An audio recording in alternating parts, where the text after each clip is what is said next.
Ay, magandang gabi mga boss, mga kamping, mga kabunyog. Salamat po sa dumadagdag ng subscriber, no? Magbigay lang ko tayo reaction dito, madali lang ko ito. Si Senator Kimo, Padilla tutol sa Senate probe sa mga umano'y pang-aabuso sa Kingdom of Jesus Christ. Pakinggan natin, no? Pakinggan nyo natin, Dinggin ng Senado ang mga insidente ng umano'y kaso ng pang-aabuso sa Kingdom of Jesus Christ ni Pastor Apollo Kibuloy sa susunod na taon. Pero si Senator Robin Padilla tutol dyan. Nasa frontline ng balitang yan, si Camille Samonte. Ito na mga to, no? Mga mainstream media na to. Hindi ko alam kung... Alam naman nilang wala silang makukuha magandang sagot kay Kimo. Lalo-lalo na si Kibuloy ang iimbestigahan. Alam nga naman, hindi yan tututol. Di ba? Ewan ko sa mga to mainstream media. O gusto lang nila ipahiya si Idol. Dahil tignan mo mga sagot, ha? Kaso ng Amerikano yung kay Pastor, paano? So ano yun, parang ICC din. Kaso daw ng Amerikano yung kay Pastor. Parang ICC daw. Ano yung parang ICC din, eh? Ha? Paano yung ICC naman yun? International Criminal Court yung ICC. Tapos, ikukumpara mo si appointed Sanabagan. Number 1 senador ho ito, eh. Kaya ayoko na ho sana talakayin ito, eh. Ang birang Kimo. Bakit si, mga boss? Si Lito Lapid, hindi nila iniimbestiga. Malakas siguro sa media si Lito Lapid kasi alam ng media na baka mapahiya si Lito. Ito ang iniimbestiga nila, eh. Sunod-sunuran na naman tayo sa dayuhan, ganun ba? Ganyan tinutulan ni Senator Rob. Dayuhan ba naman ang magi-interview kay mo? Sa Senado ang magi-interview. Ang layo ng no? Kawawa talaga to. Mga pinagsisilbihan ito. Como si si Bulog ang iimbestigahan, ayaw niya. Para sa yan, Kimo? Para to sa mga naargabyado na nagsusumbong kay Senador Risa Ontiveros, mga kawawang mga inabuso niyan, yun ang iimbestigahan. Ano ba? Ay, Kimo, tuloy. Robin Padilla ang panukala ni Senate Deputy Minority Leader Risa Hontiveros na imbestigahan ang mga umano'y kaso ng pag-abuso sa religious group na Kingdom of Jesus Christ o KJC ni Pastor Apollo Kibuloy. Sa inihaing resolusyon ni Hontiveros, gusto niyang siyasatin ng Senado ang mga reklamo ng human trafficking, sexual abuse at child abuse na nangyayari umano sa KJC. Wanted si Kibuloy ng Federal Bureau of Investigation sa Amerika para sa patong-patong na reklamo kabilang na ang sex trafficking of children at sex trafficking by force.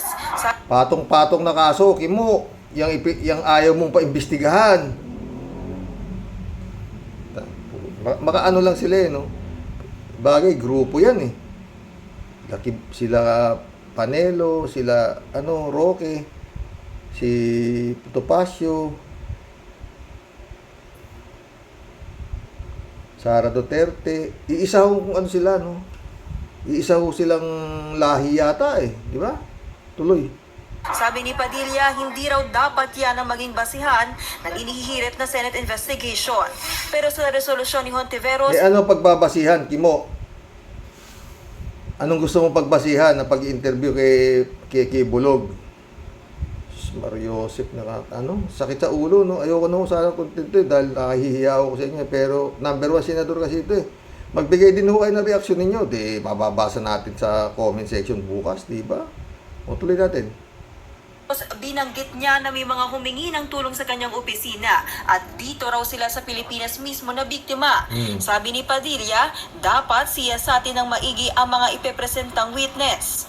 Kailangan natin imbestigahan yung mga witness. Kung sila ba yung nagsasabi ng totoo. Talaga Kimo. Yung witness pa imbestigahan mo, yung nirereklamo,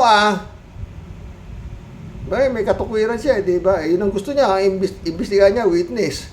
Hindi yung inirereklamo. Siyempre, mauna muna yung Pag-aralan mo muna eh, kaya patong-patong ang kaso nga niyang bata mo eh.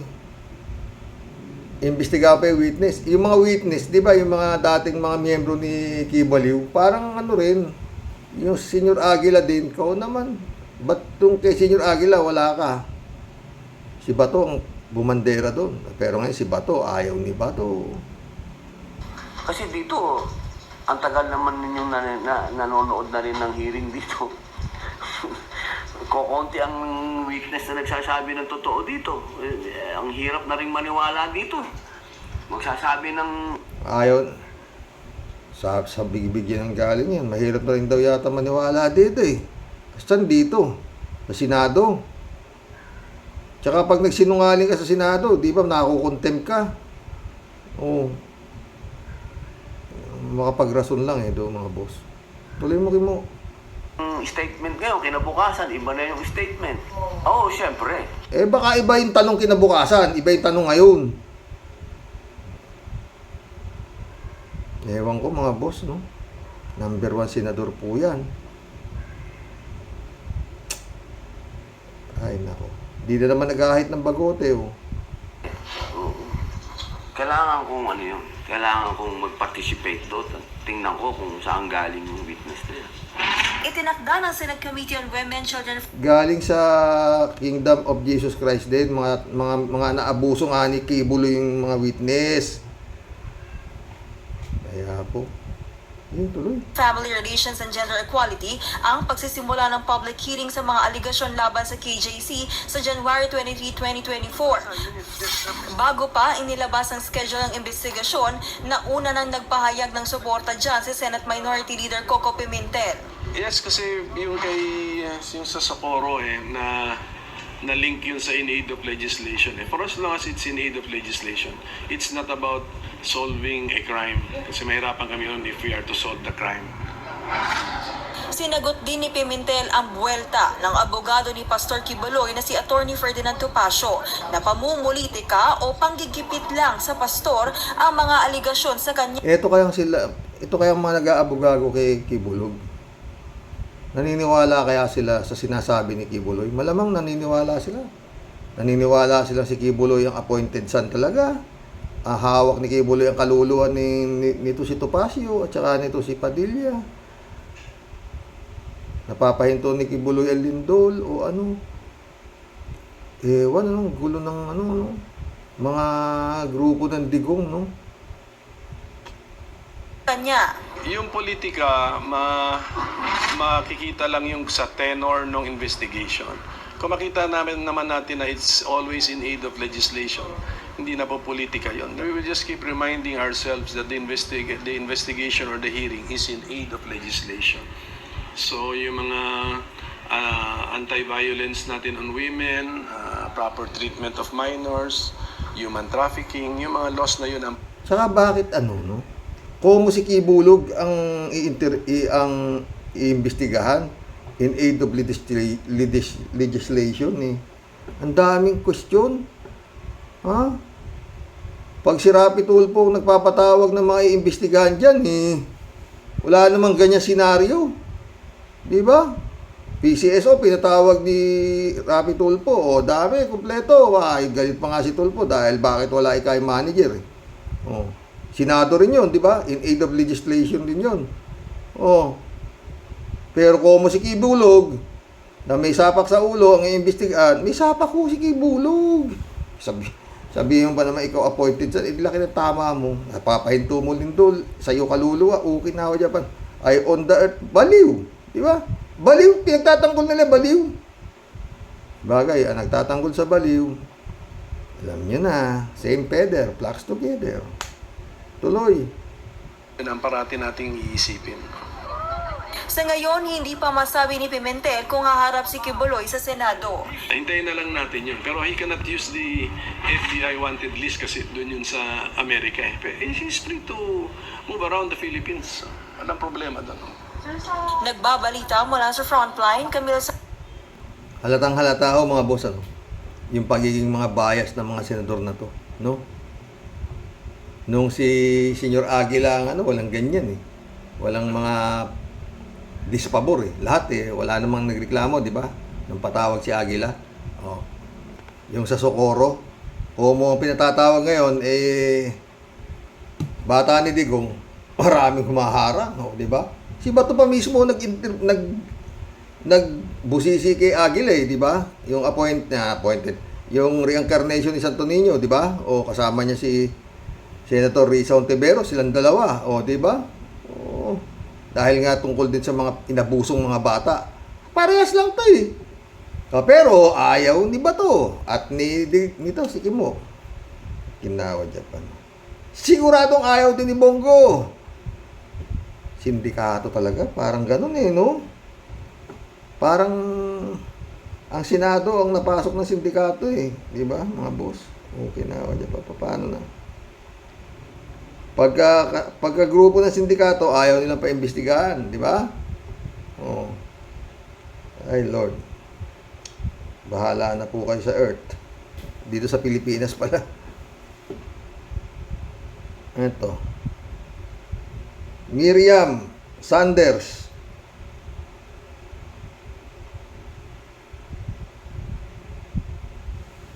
Welcome to the club, Miriam Sanders. Sabi niya. Unang comment, oo, kung magiging seryoso at walang kampiyan na mangyayari at kung batas talaga ang kikilos, pero malabo dahil ang mga kakampi ni Dugyot, puro alagad ng dilim. Kaya para sa akin, malabong matupad, lalo pa sa Pinas. Mas lamang ang nababayaran. Pag pera ang kumilos, wala na, sarado na ang kaso. Oo, mo? Kaya malabo pa sa tinta ng pusit. Yan. Sabi niya. Sabi nga, only in the Philippines lang. O, tama ka rin, Miriam. O, kaya sabi ko di ba? Pag yan hindi na-dismiss sa prosecutor, sa piskalya, ba? Maganda. Oo. Larry Abril, welcome to the club. Maaring malustan ni Duterte ang kaso na inihain ni Congressman Castro, pero sa ICC, walang lusot si Digong. Oo, yun. Sigurado yun pero yun nga, ewan ko kung paano makakapasok, kung paano mangyayari, pero matagal pa yan. Oo, pero dito, Kalat ni Baya, shout out. Rod Dizon, shout out Matagal nang nilapastangan ni Digong ang Diyos. Panahon na para malaman niya na may kapangyarihan sa kalangitan. Hindi naniniwala sa langit yan, Rod. Yun ang problema natin. Christian Chengnak, shout out Hello, Miss Akira Milos, blessed weekend, sabi ni Kalatni. 3JC Hope, shout out. Aba, bakit na naman? Ang aga mo naman ngayon, Xerox. Baka mga dalawa nga tayo eh. O, ito nga, dumalawa na Kalatni Good afternoon, Karoke. Lapirutin mo na, Karoke. Be well, Mama Bear. Okay si Mama Bear. Hindi pa nga na-schedule Tagal talaga pag government. Oo. Malaki kasing government hospital dito sa Santiago, mga boss. Pero magaling. Magaling sila. 3JC ulit Well, Sir Rox, pwede ngang walang mangyari kung saan man nakasampay ang kasong yan. Pero, let us not underestimate the power of God. Totoo yan. Gumagalaw na ang kamay ng Diyos sa Pinas. At malay natin, di umubra ang power ni Diggs dito sa kaso niya kay Franz Castro. Basta laban lang tayo. Sinabi mo Basta tungkol sa power of God, hindi tayo pwede tumutol. Ito naman si Kalatni. Wala yan. Walang mangyayari dyan. Patay tayo dyan. Takot lang nila kay Paring Diggs. Si Paring Diggs lang ang may malaking bayag sa buong Pilipinas.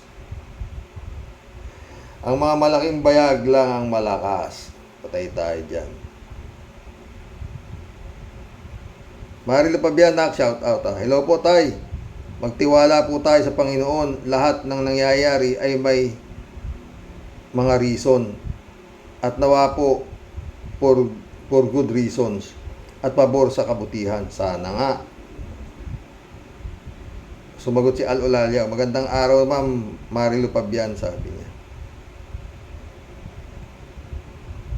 User na naman, user shout out Bastusin na talaga ang hustisya sa Pilipinas. Takot ang presidente sa Duterte family. Ang tanging pag-asa natin ang magpakalalaki ang presidente. Taong bayan ang paglingkuran at hindi ang Duterte family. Yun nga yun nga problema user 3J show ulit Xerox, mabanggit ko lang si Robin Hood. Ito na nga, tinapi ko na. Abay, para daw ICC ang kaso ni Kibuloy sa US. Confirm talaga na pag DDS, bastos walang modo at stupid. Nauna na yata yung comment mo dito sa vlog ko Excuse me, the word said. Excuse the word, Xerox. Akalain mong ikumpara sa ICC. Ang bagsik ng kamandag ni Digong, lahat ng ma-associate sa kanya, puro bastos at walang laman ang utak. Nauna naman yung comment mo para dito sana Kung naman. Si Bato, sabi niya, kung illegal ang Chinese dito sa Pilipinas, gawing legal. Si Badoy, Celes, Panelo, Kihoror. At sabi ni Bato, sabi ni Bato, 3J Shop ka, pag binomba raw tayo ng tubig, bombahin din daw natin ng tubig. Bato! Gindaw. DCD Sigurd. DCD Sigurd. Welcome to the club. Makakukulong talaga yan si Digong. Tingnan natin. Alulalia, sabi niya. Kahit may probable cause yan, Xerox, at ma-issue ng warrant of arrest, magkano lang ang piyansa niyan? Kung wala ang ibang issue sa mga Duterte, tatawanan lang nila yan. Wala, hindi mabibigyan ng, probable cause, wala yan. Kasi pag nagkapuro ng probable cause, friend, sasampa sa korte. Di ba, magpapiyasa si Digong, sasampa sa korte. Hindi siya pwedeng hindi umapir doon. Sa korte, nando doon siya. Yun ang doon Parang anyway, God moves in a very mysterious way. Di ba? Panic mode lang sila dahil parehong may ibang pangit na issue sa mag-amang Duterte. Duterte na posibleng makaapekto sa planong politika ng batang Duterte. Magandang araw, Xerox, sa mga ka-warriors. God bless us all. God bless Al Ulalia. Johnny Bigud, Gandang hapon, Karoke. Pareho tayo ng iniisip. Tiyak wala ring mangyayari dyan sa kasong ni Digong. Yung kaso nga niya sa Parmali, hantaran na ang ebidensya. Nakalusot pa Ito pa kaya, palagay ko tinatawanan lang ni Digong ito Hawak niya halos ang batas. Sana nga Diyos na ang bahala o kaya makarma na lang sana si Digong. Yun lang talaga para sa akin, Johnny Bigod, tama ka. Friend Shervin Sapeda, shout out. Ines, shout out. Christiansen, July 7 Alcantara, shout out sa inyo mga boss. Mainit na naman ulo na ito siguro. Buwangga po sa pader, yan po ang malupit na katotohanan. Siya pa rin pong Panginoon. At yun po ang gusto niyang patunayan sa lahat. Di man po siya ang nakaupo, pero sa kumpas lang ng daliri, walang hindi kayang lusutan ang kapangyarihan ng pera. Totoo yan. Sa konting barya, sunod sa kumpas, ang mga himod tumbong ng mga zombie, ng mga sunog baga. Ikaw ba naman ang pakitaan ng kotakot-takot na nakakasindak na mga high-tech na baril? Pag hindi naging manginig talaga tumbong mo sa takot. Mga kawawang nilalang, sabi niya. Mga wala na talaga sa matitinong pag-iisip. Maliwanag pa po sa sikat ng araw kung sino ang nasa tama. Pero siyempre po, Xerox, Kakahul ka ng parang aso kasi bayad ka ng konting barya. Ay naku, mga kurimaw na tulongges, sarap ninyo talagang pagbuhul-buhulin. Ito naman ulo. At ipaanod lahat doon sa West Philippine Sea. o kaya sila ipangharang sa pambobomba ng mga Tiengwa, Kinam, mga buwisit na Indoropot, ang mga ungas. Ay nako Sir Rox, buhay Pinoy. Palala ng palala talaga. Puro may sayad sa utak. Wala na po talaga tayong pag-asa hanggat kapangyarihan po ng salapi ang palaging iwinawagayway. Totoo yan, friend. Sa pula, sa puti, lalaban o babawi. Sino ba ang hindi maduduling sa 500 pesos sa hirap ng buhay? Totoo yan. Siyempre, kapit sa patalim. Pag kumukuluan tiyan mo sa gutom, totoo yan, friend. Alam ng santong kabayo kung paano niya malulusutan lahat ang mabahong basura na kanyang ikinalat. Masakit pong tanggapin pero yan po ang malupit na tatak po natin. Kaya pong tapalan ng pera ang hiya at dignidad po natin. Hanggang sa muli po mga ka-warriors, basta po ang importante di po tayo sumusuko. Kapit lang palagi kay Lord. Lahat po silang masasamang elemento sa mundo. May kalalagyan din po yung mga yan. Sa inyong pong lahat, tunay pong nagmamahal. Di po sasapi sa mga kulto ng mga multo. Ito po ang aswang at pasaway din yung Tia Deli. Merry Christmas Merry Christmas sa iyo, Sister Grace. Wish namin sana mag-ala Santa Claus this Christmas. Malabo yan, friend. Masyado, sa totoo lang, friend Shervin, malala ang nakapasok na demonyo sa kanyang pag-iisip. Palasimba ka, every Sunday na simbahan. Hanggang ngayon, sumisimba pa rin. Nagbabasa pa ng Biblia. Matindi yung pumasok na demonyo sa utak niya. Totoo. Kung pwede ko lang himasin ang ulo nito, wisikan ko ng holy water, pati tenga, papasukan ko . Share the love and blessings. Ano mang dami ng pera mo, dito lang yan sa lupa. May value. Totoo yan. Sana open your heart. Like it or not, maiiwan mo ding lahat yan. Wala kang mabibit-bit kahit ano. Totoo yan. Ewan ko ba itong animal na ito? Totoo. Iinit ang ulo mo. Okay lang sana, Prince Shervin, kung may kasalanan sa kanyang kapatid niya. Wala. Maski sa ina, wala. Napakabait na ito. Totoo. Ay, nako. Totong Gonzales. Shout out. Good PM, Sir Rox. Mas okay nang mag-relax na lang. Mas okay na lang mag-relax tayo. Gumagalaw na po si Lord. Bakit? Si BBM lang ang makakasupil sa kanila. Akala nila kahit maliit na tao, nalimutan yata nila na Marcos po yan. Totoo yan. Totong Gonzales. Akala nila lang yan, Tignan natin. Reynaldo Gonzales ulit ito.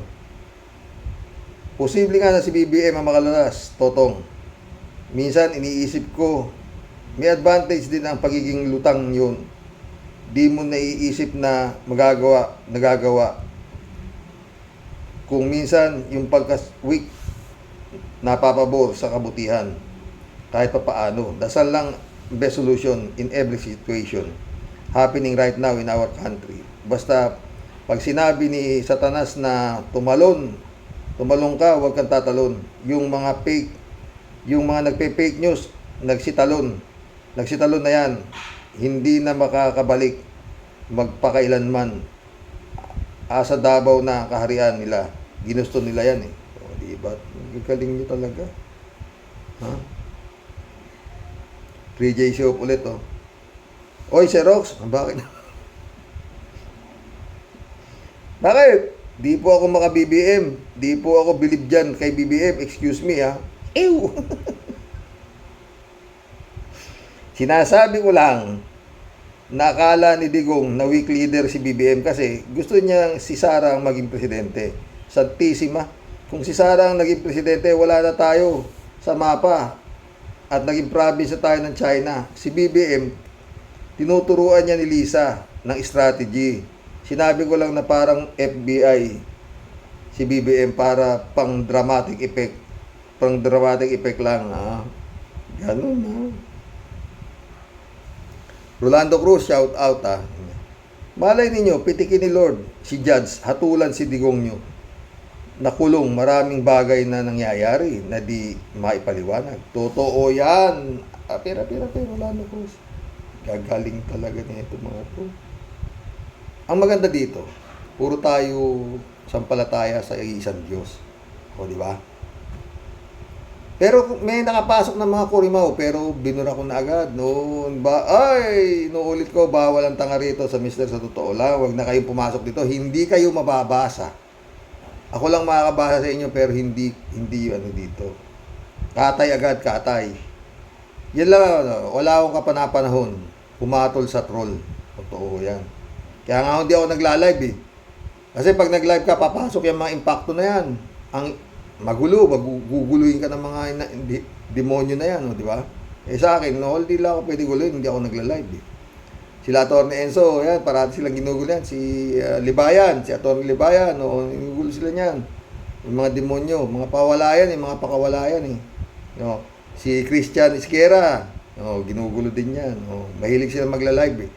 Pinapatulan sila nila Christian, ako, hindi ko nga kasi hirap. Federico Mandacolet Walang mangyayari dyan. Pero kahit paano, may pumapalpalag. Kahit paano, binigyan pansin yung reklamo. Pero suntok sa buwan yan. Yung anak nga ni Remulla, dismiss agad. Si Digong pa. Takot lang nung judge na mag-issue ng warrant arrest dyan. Only in the Philippines. Totoo, Federico.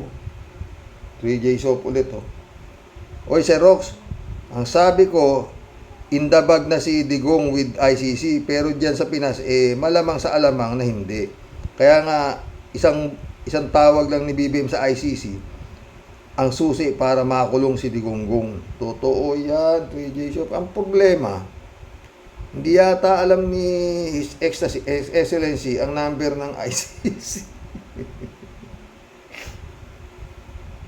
Ewan ko. Pero ako dating sinabi ko na pag si His Excellency ang naging presidente, wala talaga. Aasa sa siya aasa talaga siya sa advisor. Yun lang yung mangyayari doon. Hindi siya pwede makapag-decide dahil lahat ng magiging desisyon niya manggagaling sa advisor. Ang pinakamalaking mali pa ni His Excellency, yung kay Gadon. Saan si Gadon? Where is you? Sayang pera dyan. Ang dami naghihirap, Mr. President. Bigay mo lang sa mga mahihirap ngayong Pasko, pinapasweldo mo dyan. Malaki-laki rin na sweldo yan. 10,000 rin pala sweldo niyan, si Gadon. Walang trabaho, kinawa dyan. 3J Shop ulit, Sir Rox, pinagtatawanan mo ako, ha? Sa analysis ko kay BBM. Kasi naman, tingnan mo, Sir Rox, nakukuha pang magbiyahe si BBM, hindi man lang inaalala ang security ng kanyang posisyon na baka maagaw ni Sara. Kasi nga, may mga nakaposting mga security yan para hindi basta-basta maagaw ni Sara ang Malacanang. I hope na nakukuha mo ang ibig ko sabihin. Sana nga may nakaposting security na hindi kayang bayaran. 3J Shop ka, akala mo. Ladies Anita, shout out. Gandang hapon po, Sir Roque. Naku, bahala na ang Diyos sa kanila. Hindi ko aaksyahin ng oras ko sa wala nga naman akong mahihita. Ni isang butil ng bigas, wala naman silang ibibigay sa kagaypitan ng buhay ko. Bahala sila. Oy, Ladies Anita, kung gipit ka, dasal lang yan. Gaya sinasabi ko, pag gipit ka, magdasal ka, at tumingin ka sa mas gipit sa'yo, tapos na ang problema mo. Ganun ako eh. Pero mamamasko ako sa inyo mga boss ha. Magmamasko ako talaga, totoo. Ha? Eugenio Manaloto, shout out. Walang mangyayari dyan. Takot lang sila kay Maudigs. O, totoo yan, Eugenio. Basta yung maraming blessings lang ha, sharean nyo ako, yun lang. Yung mga gipit, kagaya si Lady Sanita, sabi niya, mahirap. Huwag ha. O, marami naman subscriber ko ang maraming blessings eh. O. Okay, mag-alala, pag nakuha ko yung, pag lumambot na itong impact ng ipag ko, magiging masaya tayo. Ladies Anita ulit. Sir Roque, maraming salamat po sa pagbasa ng mga komento ko po at pagsagot po. Ganun po ba sa Isabela po kayo po? Sensya na po, akala ko po Nueva Ecija. Thank you. Thank you po. God bless po palagi. God bless, Ladies Anita. Shirley Jaser, shout out. Sarap lang ng sikat at maimpluwensyang tao. Ano po, Karok? Totoo. Pag sikat ka at maimpluwensya ka, para kang nasa paraiso. Gaya ng sinabi ko, di ba? Ito ang impyerno, ito ang paraiso. Yun ang langit. Ganun kasimple lang. Tuloy natin si Shirley. Sarap ng pakiramdam na halos sambahin ka ng mga tao at pakiramdam na kahit anong gawin mong kasamaan, ay sinasamba ka pa rin. Ano po? Totoo! Yun nga eh, di ba? Pero ang tanong ko, Karoks, mula Davao at buong Pilipinas, nahawakan niya ang leeg ng kanyang alipores. Ang tanong natin, hanggang kailan po kaya ang kanyang kasamaan? Diyos bahala sa taong bayan. Ha? Diyos na ang bahala sa tao na yan, sabi ni Shirley. Totoo. Ha? Eh, kung yung pero eh, sa Ten Commandments, di ba? Isa lang pinadala niya, si Moises lang. Toda sila lahat, nalunod sila sa dagat, di ba? Walang imposible kay Panginoon, sa Panginoon, totoo. Masyado lang malakas ang power ng demonyo ngayon. Dahil sa dami nga ng nagugutom na Pilipino, sinasamba nila yung demonyo. Ganun. Erin Barela, shout out. Duwag pala, digong nyo, Duterte. Dating sinabi naman ni Kawaldi yan, at saka ni Senator Trillanes, na duwag yan. Kaya lang yun nga, alam niyang gamitin ng kapangyarihan. Matapang ka, ha? Di ito pera, para sa akin ka. Ganun ng style eh, mga boss, di ba? Ikaw, matapang. Posibleng kalaban. Ito pera. Pag binigyan ng pera, hindi maganda tututo sa kasasaludo yung gago eh. Ganda ko dyan. Shirley Jason ulit Kung hindi yan binayaran, pupunta ba yan, mga yan? Kaya bipili nila ang mga organic supporters. Totoo yan, Shirley. Reynaldo Gonzales ulit. Bali, wala na yung kaso na yan. Grave threat na nakasampa. Paano ko nasabi si Rox? Mismong grabe na. Lumalapit kay Digong dami ng umaalulong na aso si Rox. And what do you mean by that? Sabi ng matatanda. Di ba? Yung palang mga ponyang na tahulan yung mga aso eh. Yung mga zombie. Yung pampinuno, Elizabeth Iscare, shout out. Good afternoon, Sir Rox. Ang lakas naman ng ebidensya na talagang sinabi niya naman live yan. Paano niya malulusutan yan? Unless malakas siya sa prosecutor. Diyan matatakot ang mga yan at Duterte yan. Di ba, Sir Rox? Yun ang sagot doon. You're right. Elizabeth Iscare ulit. Kung di yan papansinin ng prosecutor, malamang na may power pa din yang si Digong. Totoong may power. Tignan mo. Diyan nga magkakaalaman, di ba? Kaya talagang Kung dito sa korte na sinasabi ni Digong na dito niyo ako kasuhan, ginagago lang niya ang Pilipino. Walang magkakaso kay Digong. Wala. Yung mga namatay, wala yan. Talagang ICC lang ang pag-asa at saka ang Panginoon. Wala na pong iba. Tuloy natin. Siyempre, Duterte ata yan. At sila ang hari dito sa bansa natin. Lalo pa. At mismong presidente na nga natin, mismong presidente nga natin, di yan mabangga-bangga at malaking takot niya dyan. Isang congressman lang ang makakabangga niya. Wow.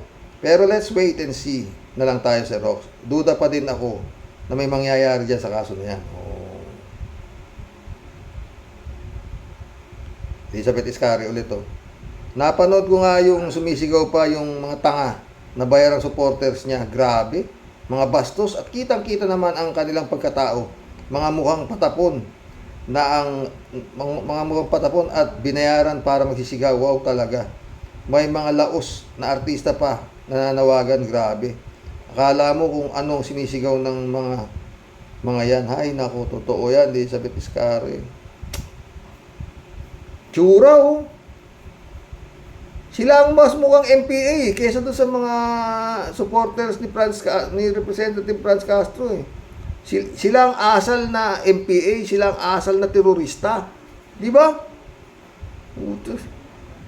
Kaya nga sabi ko na eh, yung itong grupo ni Digong nito, talagang master sa saywar. Babaliktarin ka. Gaya ng nakaraang eleksyon, di ba? Gusto ko, bago ako bumaba, makakita ako ng malinis na eleksyon. Subukan ninyong mandaya. Padalang ko kayo ng pulis. Patay na ako. O, yun na nangyari. O, hanggang ngayon, hindi nila maipaliwanag. Yung hinahanap ng TN Trio ba yun? O nila Ordono?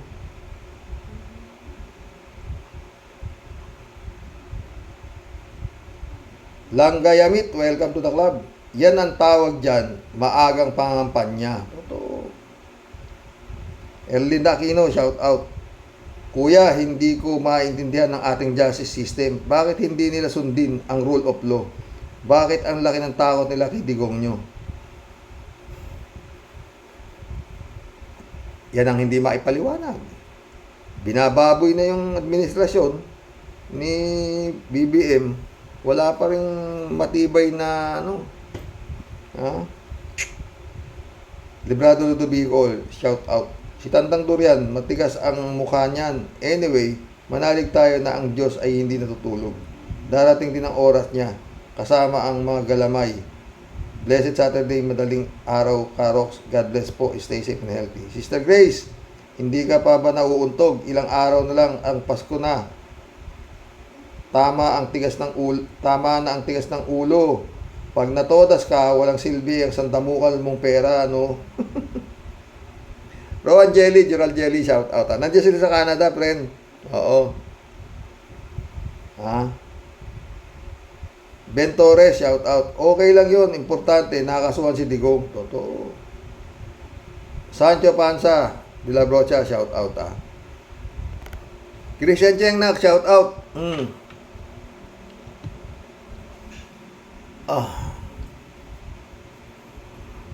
Friend Amy Bingson, shout out. Brother Elias Ischo, shout out sa inyo. Pitch Romingan. Ryan Yumura, shout out. SKL Vlog, shout out sa inyo mga friend. Anak Aboy, shout out. Pinadala ko sa inyo kanina, ang ganda no. Sobrang magaling yung mga hilot, buset. Oy, mission accomplished mga boss. Nakapag-collab na naman tayo. Kaya baka may pumasok na bagong comment. Sayang pag hindi nabasa. Meron nga Fernando Ribong, shout out. Dapat meron mangyari at dapat makasuhan ang kriminal na magnanakaw. Malabo yan. Malabo pa sa tinta ng pusit yan. Grabe yung Senado natin, mga friend. Pinamumugaran ng mga kampo ng mga madidilim ng utak. Grabe. Ay, mission accomplished po,